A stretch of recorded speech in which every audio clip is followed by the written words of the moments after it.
Cette fois-ci, les amis, Paul écrit aux Éphésiens. Je vous explique un peu le contexte. Notre ami Paul est en prison. Il est en prison à Rome. Évidemment, il a fait quelques voyages en prison, plusieurs fois même. Et puis là, en prison, à Rome, parce qu'il a demandé appel en tant que Romain à un tribunal romain pour voir s'il était véritablement coupable de quoi que ce soit, il réfléchit sur la souffrance. Évidemment, un Romain en prison, Paul en prison, ça devient difficile. Et là, il est obligé de s'arrêter et de réfléchir sur l'épreuve. Il vit une épreuve, il est emprisonné. Est-ce que ça, c'est utile? Et lui répond tout simplement en écrivant aux Éphésiens et en disant « Oui, ça m'a été tellement utile. » Parce que j'ai médité sur le rôle du Christ, sur le rôle de l'amour. J'ai pu réfléchir sur la création que Dieu a fait, sur le salut qu'il m'a donné par la parole de Dieu. Je me suis arrêté, moi, homme d'action, à réfléchir, à être capable de voir autour de moi ce qui est beau, bon, juste et louable, puis où je n'ai pu aucunement à faire des efforts pour avoir tout ça de façon gratuite. J'ai reçu dans ce banquet-là la nature, j'ai reçu l'eau, l'air, j'ai reçu la lumière, j'ai reçu la nuit pour me reposer, j'ai reçu la parole de Dieu, j'ai reçu le salut de son Fils sans que j'aie pu. Et là, lui, il s'est mis à réfléchir dans la souffrance. Est-ce que ça nous arrive, nous aussi, de souffrir? Est-ce que nous prenons ces moments-là comme des moments d'arrêt, où il est important pour nous de réfléchir? J'emploierai pas le mot méditer parce qu'on n'est peut-être pas là, mais si je souffre, est-ce que c'est parce que je dois m'arrêter et essayer davantage de comprendre? Je pense que ça, c'est important. Il y a eu à ce moment-là un déplacement dans la pensée de Paul. Et là, il a davantage axé sa réflexion sur ce qui est peut-être plus invisible, tout en étant pratiquement visible dans l'application. Il s'est mis à réfléchir sur l'enseignement de Jésus. Puis ça, c'est excessivement important. Est-ce que nous autres, au quotidien, nous ne sommes pas tous préoccupés par des actions matérielles? Est-ce que nous réfléchissons véritablement à ce qui nous rend véritablement heureux, totalement heureux, pas un bonheur, pas une petite joie, mais véritablement, foncièrement, bien à l'intérieur de nous?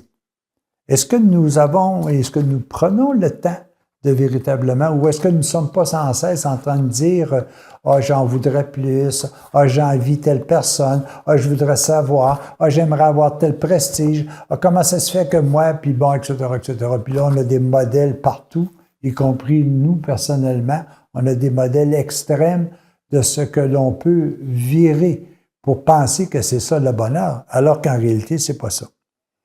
Nous sommes création d'abord spirituelle. Et ça, je pense que c'est excessivement important que de découvrir que c'est la seule façon que nous avons véritablement, comment je rappelle ça, la seule façon que nous avons la possibilité d'être totalement heureux, c'est en vivant la nature divine qui nous habite.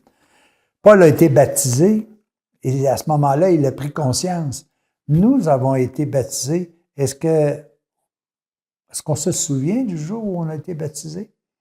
Alors qu'on devrait s'en souvenir tous les jours pour essayer de comprendre qu'à ce moment-là, j'ai accepté d'être prêtre, prophète et roi. Paul réfléchit à ça parce qu'il est extrait de l'action extérieure. Il est en prison. Il peut réfléchir.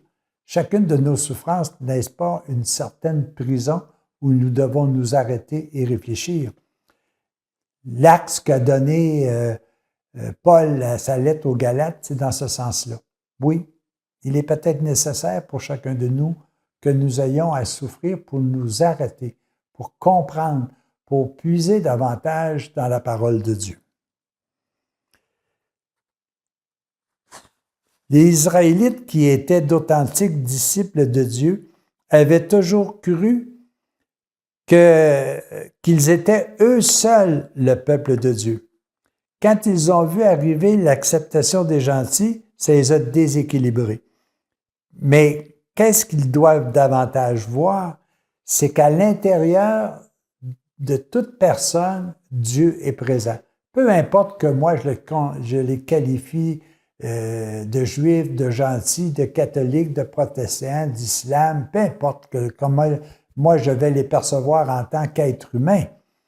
Mais à l'intérieur de chacun d'eux, on a tous la même fresque que nous devons vivre. Nous sommes tous amour, et à l'intérieur de ça, pour comprendre si nous n'agissons pas avec sagesse, nous devrons agir par la souffrance. Les deux éléments servent à notre salut. Et ça, je pense que c'est essentiel. Et c'est dans ce sens-là que notre ami Paul écrit.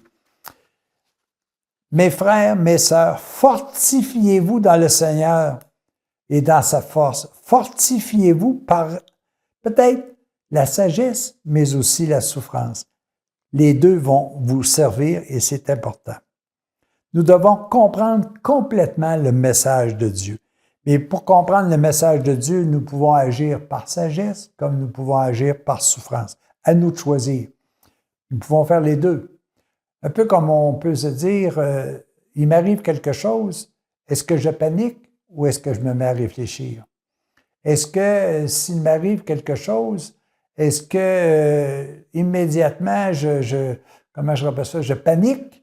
Ou est-ce que je me mets à dire, pourquoi que ça m'arrive? Est-ce que ça peut m'être utile? Est-ce qu'il y a quelque chose que je n'ai pas compris que je devrais comprendre?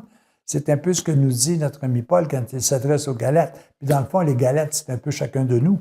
Et ça, je pense que c'est important.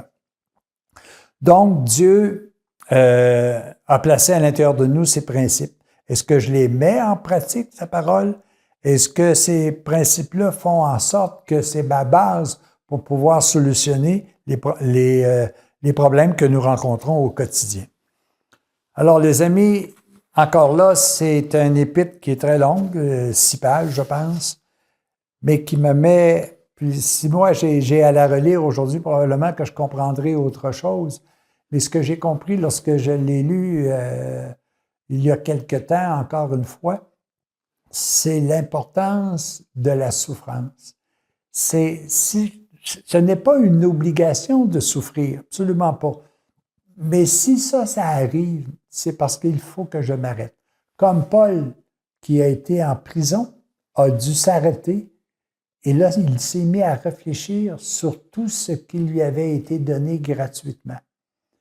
Et il a réfléchi aussi que sur toute souffrance, la parole de Dieu était la solution.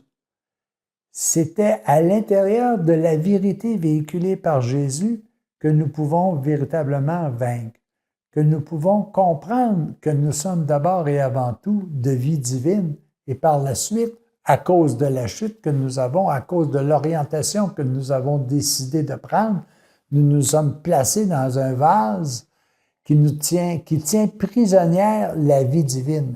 Mais ce vase-là doit s'éclater.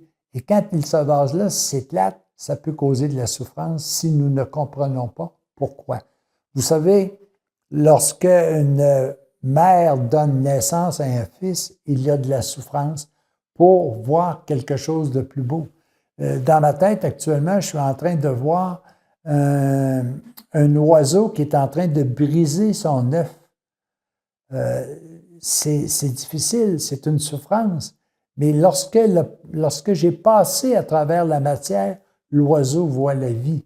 Est-ce que moi, je suis capable de passer à travers la matière souffrance pour véritablement comprendre la vie?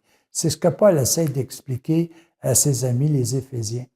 Et je pense qu'encore une fois, autant un jour il s'est adressé aux Romains qu'il s'est adressé aux Corinthiens, qu'il s'est adressé aux Galates, il s'adresse maintenant aux Éphésiens. C'est bizarre, parce que je me sens tellement présent dans chacune de ces églises-là. Pourquoi? Dans chacune de ces communautés-là, me permet de comprendre davantage qui je suis aujourd'hui, me permet de comprendre de quelle façon je dois œuvrer pour pouvoir véritablement me libérer de tout ce qui n'est pas amour. Les amis, à la prochaine Église, on se rencontre. Bye.